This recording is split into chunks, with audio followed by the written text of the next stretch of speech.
being here today. My name is McKay Allen. I'm the Inbound Marketing Manager at Log My Calls, and we're really excited you're here today.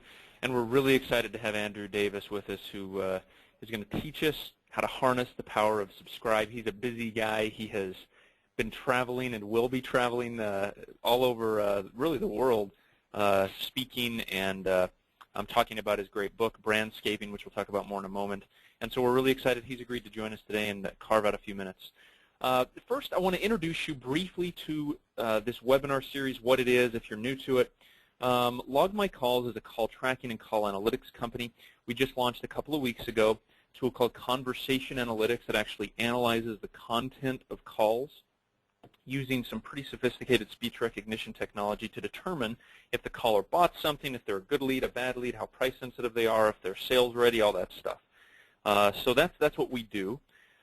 We started this webinar series about a year ago, actually, because we wanted to provide useful information and content to marketers.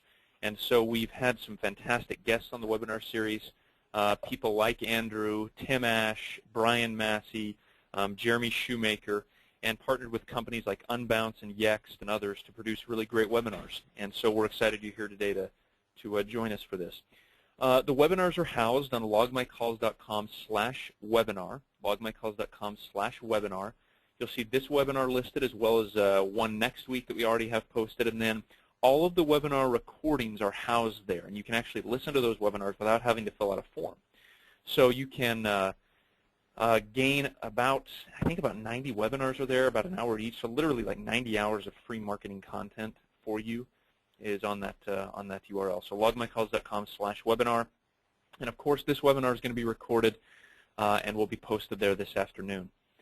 So with that, let's talk about today's webinar a little bit. If you have questions, we encourage you to type those in to the little question bar on your GoToWebinar screen, and then I will relay those to Andrew at the conclusion of his fantastic presentation.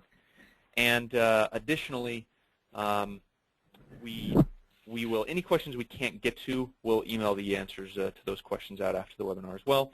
So with that, let's introduce Andrew. Andrew is a very highly sought after keynote speaker. He's appeared on the Today Show and other media outlets more than I will even name. He can name them if he wants. He's based in Boston. We had a little Boston conversation. I don't know if you're a Red Sox fan. Are you a Red Sox fan, Andrew? Yeah, you know what? I'm not really a baseball fan, but I'm a Celtics and a Patriots fan. See, that's good. You know, I'm not a big baseball fan either. I did find myself watching the World Series, but most I always end up watching the World Series, especially if the Red Sox are in it. But it's not the sport that I'm dying to go see. Yeah, I'm the same way. And the Celtics, they look like they're rebuilding. Yeah, we should have an entire different podcast about the Patriots and the Celtics. And anyway. There's so much sports content out there, absolutely. There is. I know there's not enough sports content, right? Yeah, right. In any case, we're really excited to have Andrew today.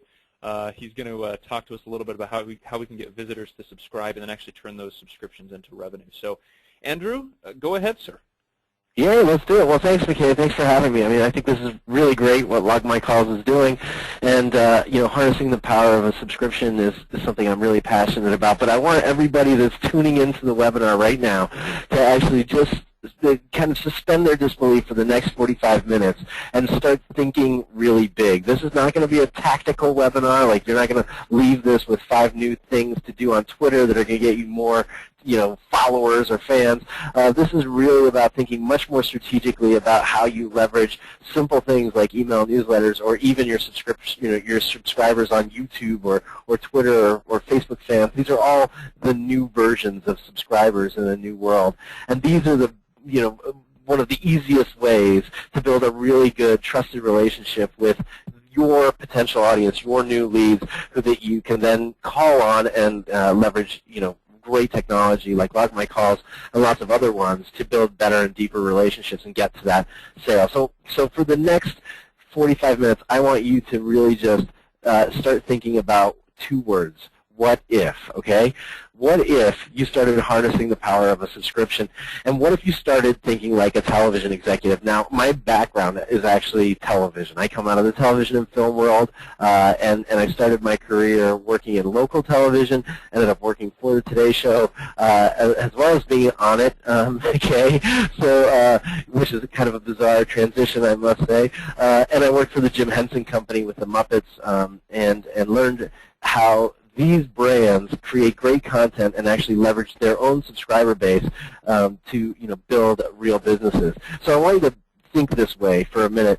Now, if you start thinking like a television executive, you start thinking like Gary Vaynerchuk. Now, some of you out there listening and watching right now may know Gary Vaynerchuk. For those of you that don't know Gary V, as he's called, he was a guy that in 2007 essentially inherited his dad's liquor store in New Jersey, okay? And Gary Vee was running a liquor store that was this is him that you're looking at. He was basically running a $4 million a year business, okay? $4 million a year is an average liquor store business. This is not an exceptional business. This is just a decent liquor store.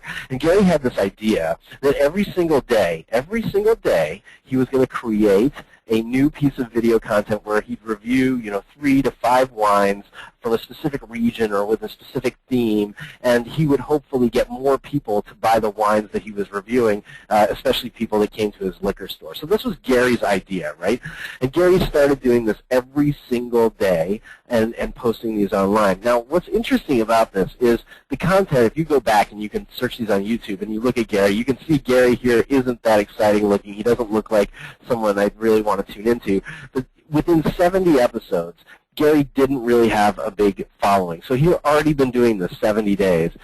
What's interesting about Gary is he finally started thinking about a television perspective for this, and he got an email from a guy that said, Gary, you're an idiot. You don't know anything about wine, and you're just a jock who loves wine. And Gary said, you know what? He's right.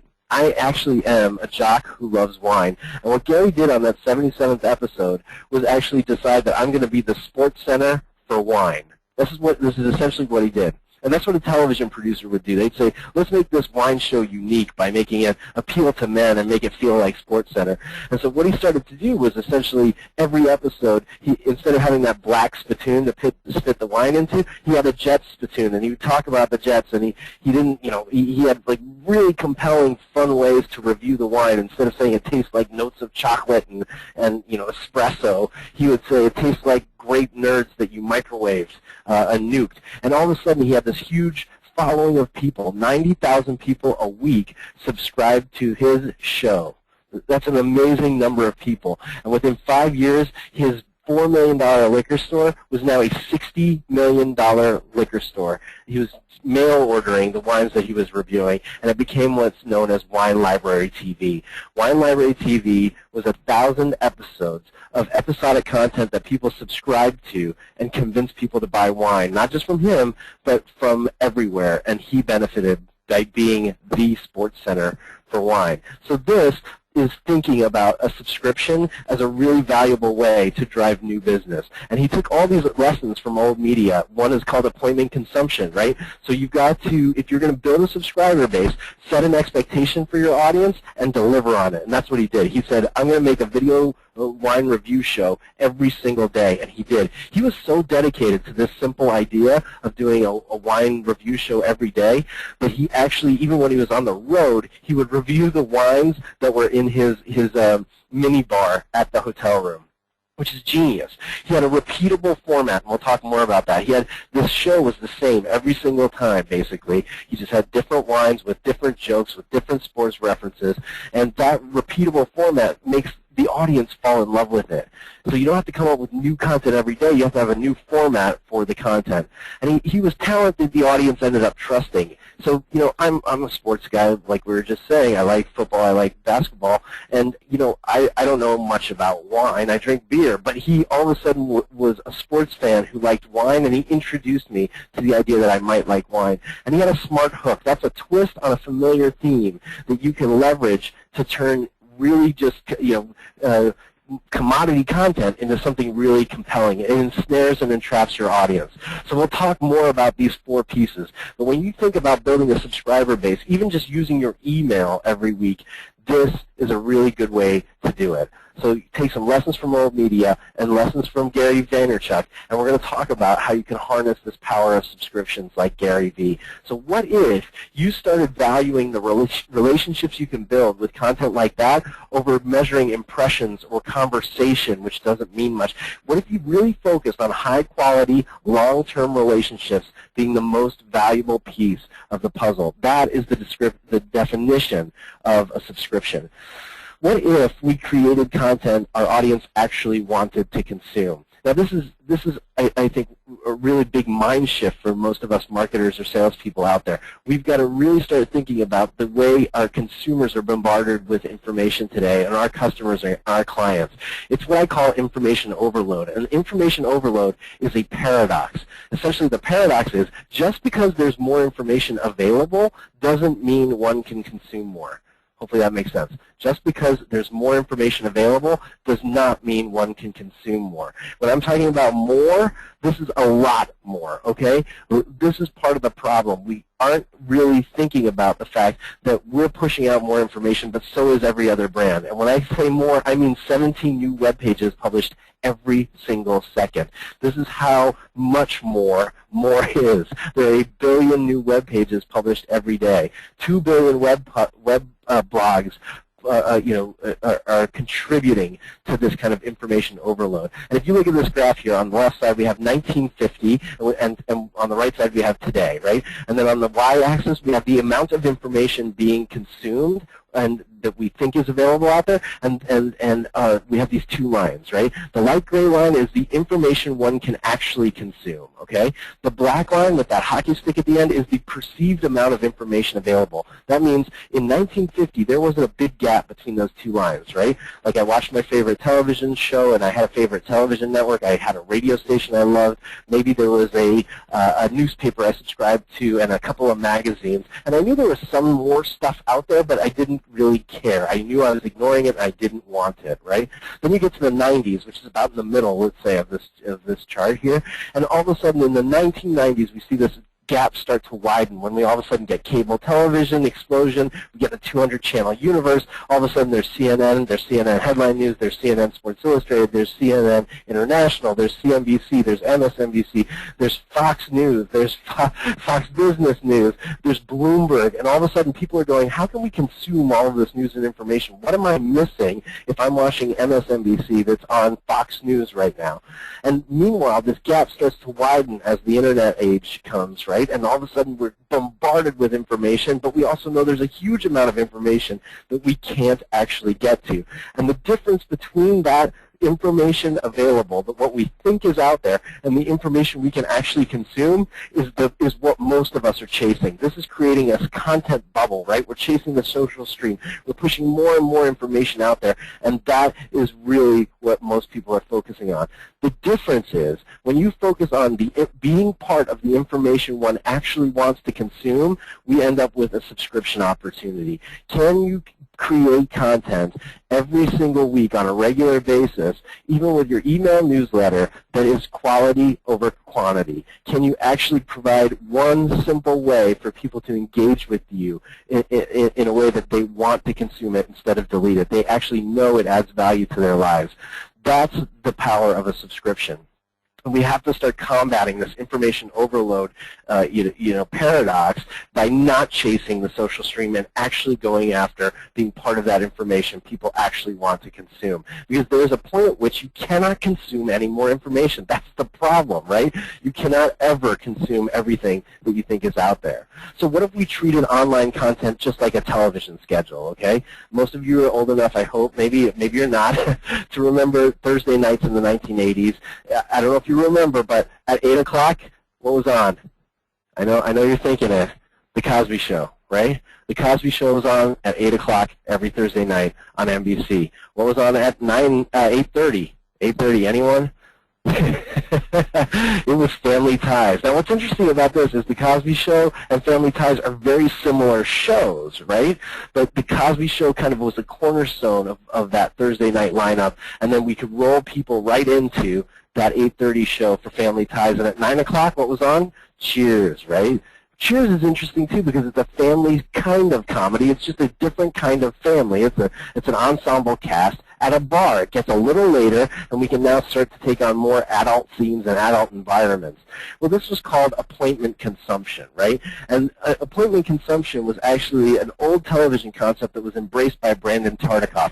Brandon Tartikoff was the guy who invented must-see TV, and he was only 31 years old when he was hired as the director of programming for NBC, which is amazing. He was the youngest executive ever to be in charge of this kind of giant network and the programming they provide. And at the time, must-see TV, if you look at this little chart here, in the 1980s, you can see in 1982, NBC was the worst-rated network on television by a huge margin. And what he said was, what if we can just own one piece of time on one day? What if we just own 8 o'clock on Thursday nights? Instead of trying to win every night across the week, we'll just focus on marketing to people that they should tune in every Thursday night at 8 p.m. for a Cosby Show. And all of a sudden, must-see TV was born, because if he could hook people on Thursday nights at 8 o'clock, he could make them watch 8:30. He could make them watch 9. He could keep them for a whole week, in fact, if he cross-promoted programming and made other appointments with an audience who believed must-see TV was real. And in less than a decade, he went from 0 in the network ratings, essentially, to #1 network. Must-see TV was an unbelievably powerful concept. And I know we've got a lot of changes in the media landscape. This appointment television concept, where you have well-formatted content delivered on a predictable and routine basis, is not that relevant anymore because we can TiVo it, we can DVR it, we can watch it on demand on Hulu. So we can time shift all this content.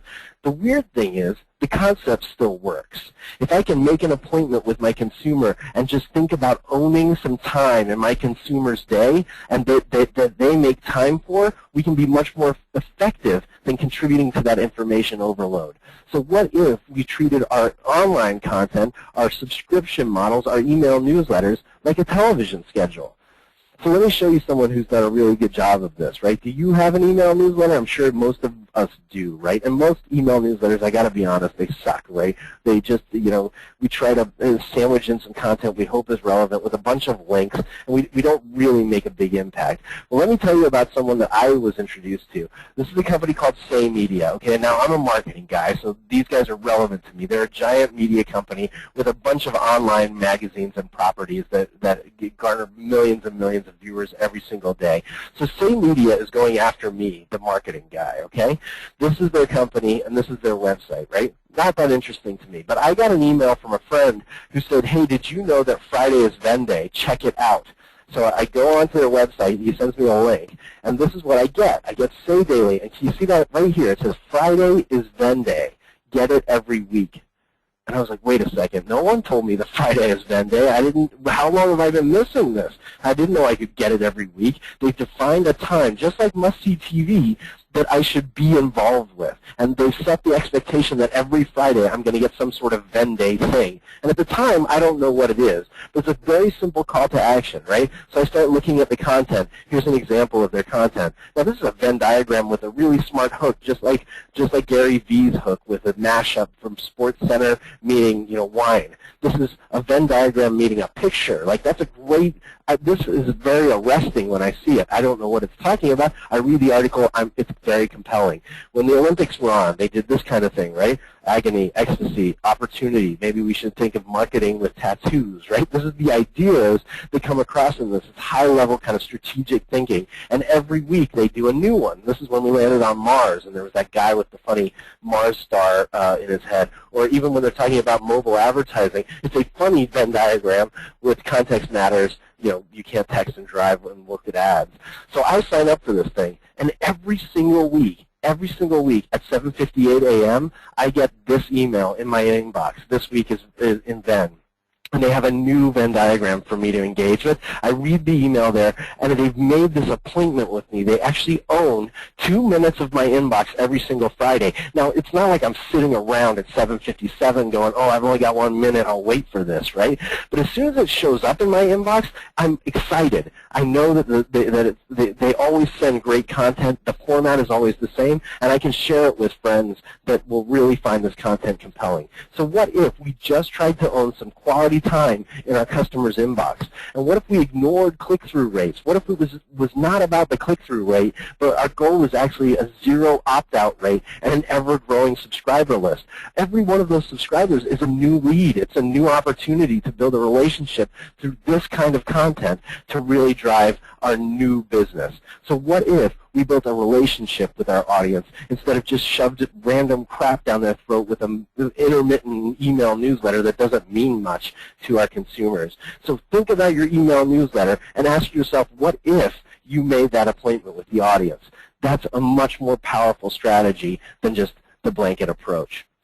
All right, so what if we got out of the campaign mentality, okay? None of the things I've talked about so far about inserting products into campaigns or doing a bunch of email blasts to promote a new product, it's really about building that relationship. And if you think like a television executive, you'll start thinking like a format for your content, a recipe for your content. Now, you guys remember the A-Team, I hope.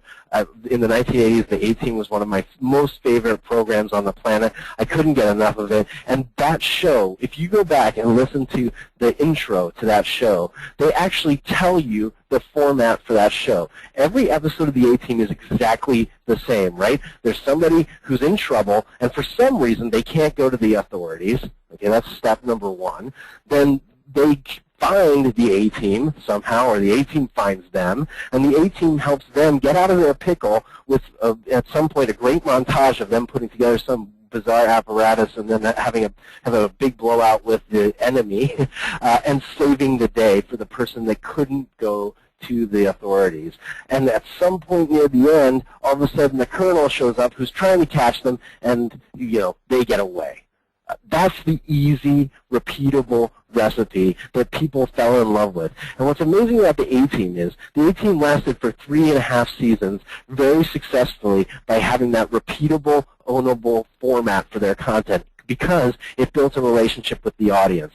Every single episode was the same. I knew what to expect, and I fell in love with the characters over time. That's how it worked. But let me tell you, the A-Team jumped the shark at the 3.5 seasons in because they made a giant mistake. They strayed from their format. And what's really amazing about online content is it works the same way. I don't know if you guys know, but in 1977 when Happy Days jumped the shark, they literally had Fonz jump a shark. This is a screenshot from the episode. It was mind-numbingly terrible. It was so far away from their normal format for the show that it screwed up the show. It was the beginning of the end for that show. And in the A-Team, they did the exact same thing. They strayed from the format in Season 3, Episode 6, I think, when all of a sudden the Colonel actually captured the A-Team at the end of one of the episodes. Now, that's breaking the format.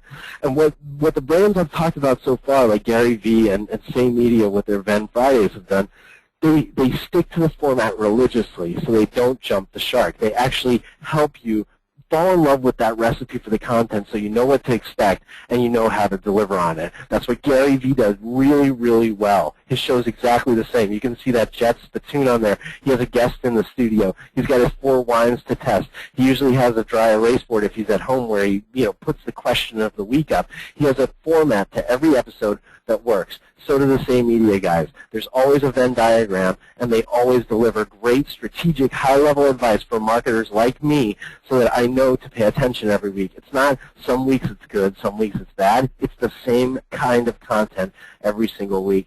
So what does this look like if you're thinking about doing this, okay? This is a marketing agency that's actually based in Boston. I don't know them very well. I've spoken to their chief marketing officer, Miles Bristow, a couple times. But this is his company, or not his company, he's the CMO there, but he works for Com Creative. Now, Com Creative is an advertising agency. They're trying to get leads constantly from brands that might be interested in hiring them, and they're trying to attract them, the right kind of brand to consume their content. And they sat down a year or two ago, no, it's less than a year ago, and they decided, let's come up with a new blog strategy and an email newsletter strategy, and their whole creative team sat in a boardroom for a bunch of hours, and they dry erased board, and they came up with a bunch of ideas. Here's what's interesting about this. It wasn't until they ordered Chinese food while they were taking a break before the evening, and they were all eating Chinese food, and one of them opened their Chinese fortune cookie, right? And all of a sudden, they open the fortune cookie like this. It's a great piece of skill to know how to guide your luck even while waiting for it. And one of the designers in the room says to Miles, wouldn't it be funny, Miles, if you took one of these fortune cookies every single day and you opened it and you turned it into marketing advice? And Miles was like, this is genius. This is such an easy idea. So what did they do?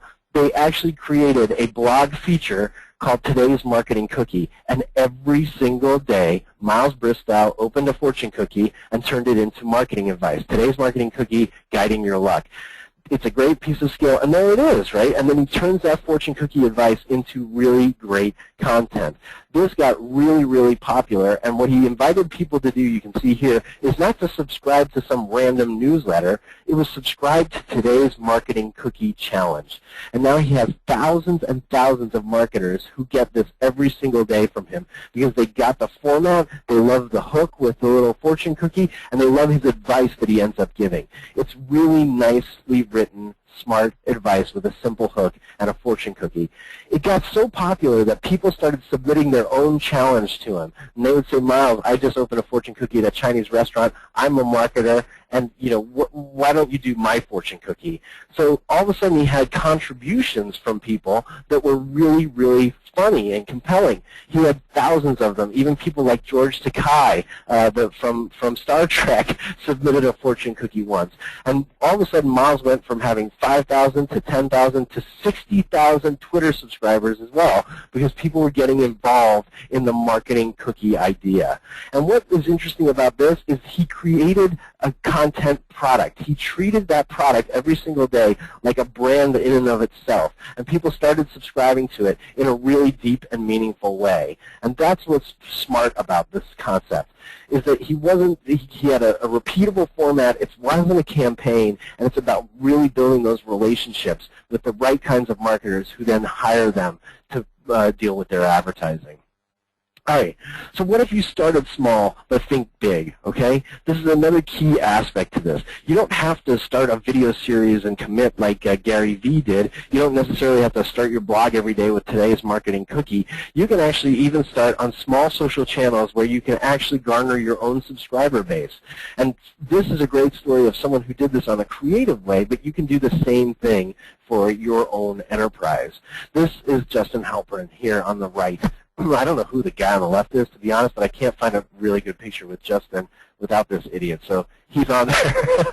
Justin Halpern, in August of 2009, was basically kind of a washed-up screenwriter in L.A. He didn't have any work. He wasn't doing that well. He was actually writing for Maxim magazine. His girlfriend left him, and he moved back in to his dad's house in Los Angeles.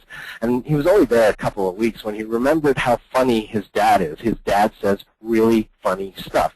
So what did he do? Well, Justin decided he'd start a Twitter handle, and he'd just tweet every single day. The only thing he tweeted was the funny stuff his dad says, and this was his Twitter handle was called Shit My Dad Says, right? And he didn't cloud it with breaking news stories. He didn't tell people what they were eating, what he ate for breakfast. He just tweeted this funny stuff that his dad says, like this. This is a good example. I didn't say you were ugly. I said your girlfriend was better looking than you, and standing next to her, you look ugly. That's hilarious. So by October of that year, so he started in August, by October he had 100,000 followers with just this simple, routine piece of content. And by November he had a deal with Warner Brothers to actually not just do a book, but actually do a television show. So June of the following year, he had a New York Times bestseller. And what's funny about this is those little tweets are punchlines. He built a huge subscriber base that ended up being almost 2 million people who loved the punchline. And there were all these great stories he could tell that led up to those. And that's what the book is, essentially. So he had a New York Times bestseller, and he ended up having a television show. Now, anyone who saw the TV show, which they had to call Bleep, My Dad Says, knows that it wasn't very good. It was kind of a pathetic attempt at matching the humor that you find on Twitter or in his book, and it didn't actually end up being that successful. He never had a successful blog. He actually just went straight from having a great tweet stream to having an unbelievably smart best-selling book.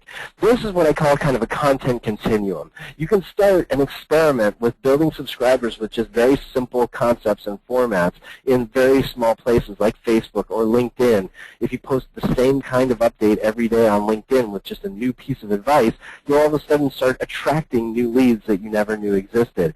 There are other people that have done this really successfully, like Julie and Julia, right? Stuff white people like. If you haven't seen that, it's a really hilarious guy and book. And then there's the Oatmeal, which if you haven't seen, you should also check that out. So what if you thought like these kinds of content creators that are thinking really creatively about their approach to building the right kind of content and building subscribers who then actually drive their business or their concepts. So let's take this Twitter to TV concept that Justin executed on and look what it looks like when you're even a service business, okay? If you don't know Clients from Hell, it's a really, really funny tweet stream. Clients from Hell is essentially a bunch of advertising agency guys who got really frustrated with their clients and the stupid crap they said, that they started tweeting the funny things they said. It was essentially, you can see there, it says a collection of anonymously contributed client horror stories from designers. And these designers started getting lots and lots of traction, so much so that they started a Tumblr of these. So here's a really funny one, right? This shouldn't take you very long. I could probably do it in Microsoft Word in an hour. So these are the kinds of client quotes that were submitted through Clients from Hell. And all of a sudden they built this giant content brand and subscriber base for stories like this one as well. Could you make all of the arrows go to the right? When I see an arrow, I just think it should always be going to the right. So these are the kinds of silly Clients from Hell stories that built a giant subscription base that ended up in a best-selling book and a whole bunch of merchandise you can actually buy from them. They built an entire business around just Clients from Hell as a simple concept, and they leveraged all of their subscribers to buy things like that. You can do the exact same thing no matter what business you're in if you start small but think big about where you're going with the right kind of content. So what if you thought like a television executive, or you built a content brand, or you started small but you think big, or you combat information overload and you harness the power of subscribe? You have to start asking yourself, what if more often? Because I think that's when you're going to find yourself being much more successful in garnering the right kinds of subscriptions to the content you're creating. So that was really, I went really fast today. I hope you're all right. McKay, I hope you're still there. I don't know if you walked away to get coffee, but that was harnessing the power of subscribe. So I don't know if you have some questions or we can talk about some more examples. I'm happy to do either of those.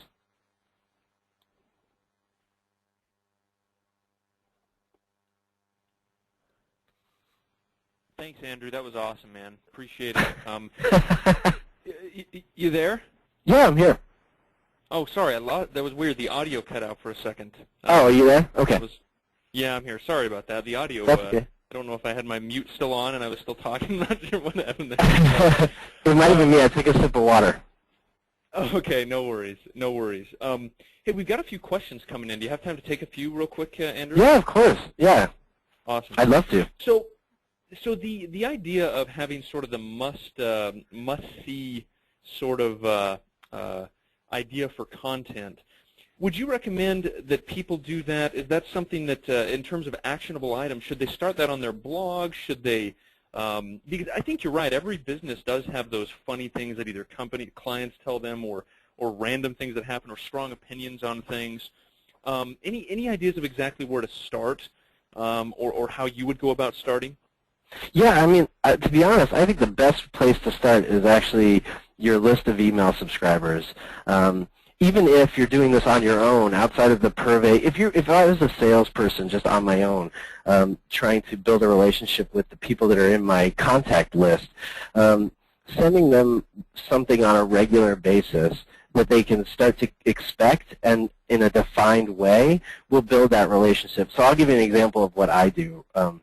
So generally after I speak, my goal is to get more leads for more speaking engagements. And what I really need to do is build a relationship that's beyond just the speaking engagement I just gave. So what I did was I created a concept called Inspiration Over Lunch. And what Inspiration Over Lunch does immediately is it defines the time that I'm going to deliver this at lunchtime, right? for the audience that just watched my webinar or went to my speaking engagement, and they can sign up for 6 weeks of Inspiration Over Lunch brought to you by Andrew. And what I'm going to do is give you another new inspiring story that helps you think bigger about your marketing efforts every single week. Now, why would I choose lunch? Well, lunch is pretty interesting. Lunch is, I think 62% of all Americans eat lunch at their desk. So there's a good chance that most of the time when my email reaches them at 12 o'clock in the afternoon, they're eating lunch at their desk. The other thing that's interesting is I think at 12:17 p.m., most people are eating lunch at their desk. I think it's most of those people anyway. It's about 17% of people are eating lunch at their desk. So I try to send this every day at lunch, and it's about 7 to 10 minutes in the email plus a little 4-minute video that they watch that helps inspire them to think differently about their marketing. And you don't need a giant list, or you don't need to do it necessarily just on Facebook or on your blog, but starting with the people who already know you and seeing if they find value in what you're sending them already starts to build that relationship. And if that starts to work, then I think it's worth taking to your blog and saying, hey, here's Inspiration Over Lunch. We do this every Wednesday at lunchtime. Do you want to sign up? Here's last week's, here's the week.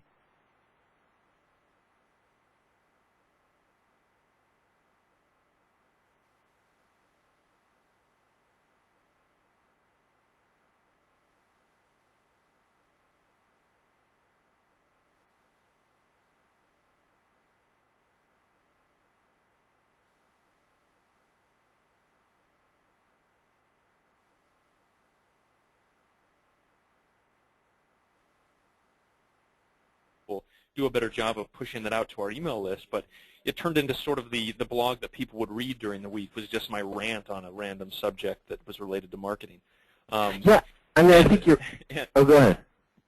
No, I was just going to say, and I think you're right. You don't have to be a genius. You just need to have maybe some funny stuff or some strong opinions about something, and you can take advantage of what you're talking about. I think it's great. Yeah, you just have to have a simple hook that you can deliver on every week. Like if it's called your Friday rant and you're going to send it at 3 o'clock on Fridays after the week is over, and every week you're going to take on a different subject. I mean, that's hilarious, right? Like that's really, really great. And it's the kind of thing that at 3 o'clock on Fridays I'm probably feeling. And it's a great way to build a real relationship with you. So you have to do the rant every single week. If I'm gonna, because here's what will happen, McKay. I'll start telling other people that that every Friday I get this hilarious email called a rant, and it's this marketing guy that just rants on and on every single week about another thing that funnily enough bothers me too. And those kinds of things are really, really powerful, because every time I tell someone that I like the Friday rant, I'm passing along information to a new subscriber. And most email newsletters or most blog posts are very hard to do that way. They don't build a relationship. They're a one-off. Even if I emailed your Friday rant once to a friend and said, this is hilarious, they're not going to subscribe because they don't know that you do it every week. You have to set that expectation with them and say the rant comes every week. That's great. That's great stuff. I think maybe I'm trying to think of examples of what you're talking about, and perhaps the best one is the SaaS company Moz, used to be SEO Moz. They do their Whiteboard Fridays, where they will get up in front of a whiteboard and explain a rather complex or interesting, marketing concept or SEO concept. And it's something that we as a marketing department here plan on every Friday. What are we going to learn on Moz's Whiteboard Fridays? Exactly. That's exactly what it is. I didn't know about them, so I'm just writing it down. I didn't know they did Moz Whiteboard Fridays. You can do it for almost any kind of concept. Like I forget the video. Oh, Wistia. Do you know Wistia? Yeah. Yeah, they're like a video provider, kind of similar to YouTube, but on a corporate scale.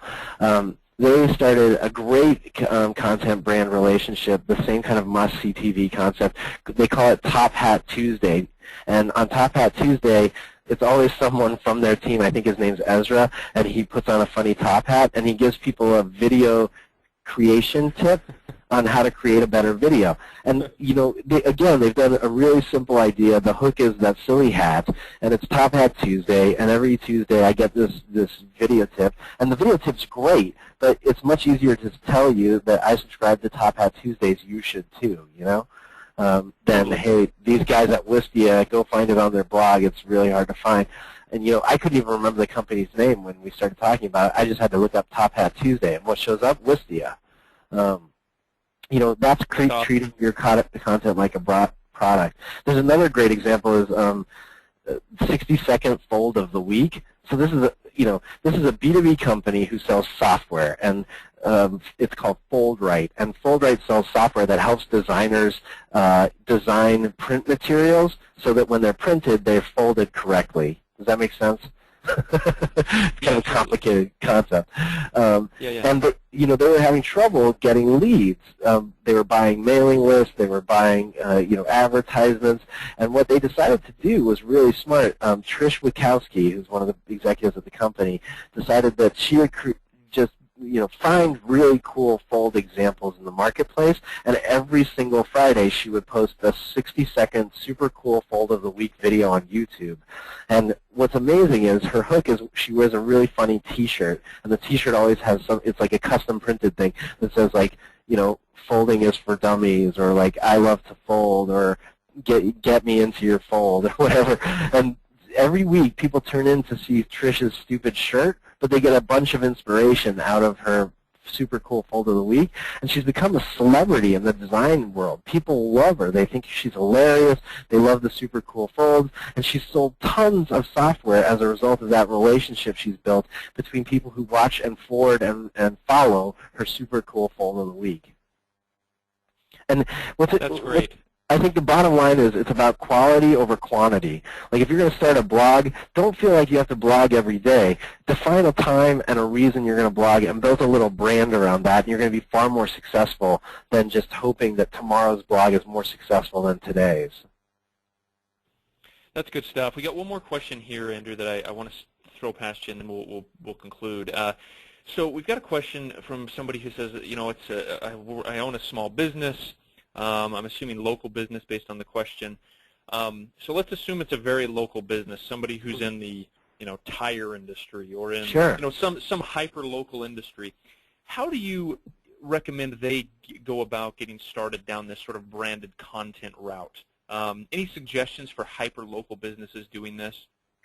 Yeah, sure. Well, I mean, I think on the hyper-local side, one of the best ways to do this is to create content that other businesses in the area would want to share with their clients, if that makes sense. So if I'm in the tire business and I'm trying to sell more tires, it may make sense for me to, I'm trying to make some leaps here, it may make sense for me to partner up with a bunch of insurance brokers in the area who already have existing clients and don't have a reason to reach out very often, and create the tire update. I don't know, that's a dumb name, but to give people great advice about keeping their car,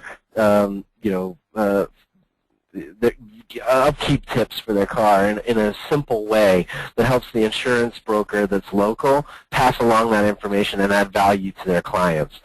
So because when you're local, it is all about those personal connections you can make and how you can actually get it through the right people to the right people at the right time. And like in this example anyway, insurance brokers are always looking for a reason to reach out that has some meaning. And if they said, hey, I get my tires done at Joe's, and Joe has this tire tip of the month, and I thought I'd send it along, you're now extending your relationship and inviting people to subscribe to that.